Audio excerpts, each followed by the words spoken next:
Top 10 K-pop. Let's see. Come on, let's see. Minion, I know Minion. Number 5. Let's see. Michael Jackson, number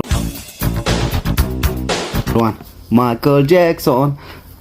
Mini Cooper. Oh my god, bro. Oh, hell no. Number 6. Really good.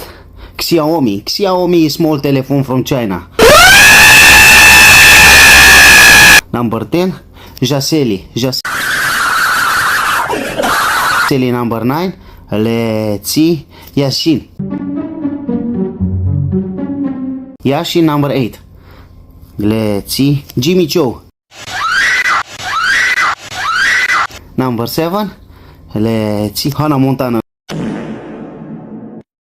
Number 2. Yes. Let's see. J-Lo. Black Panther. Number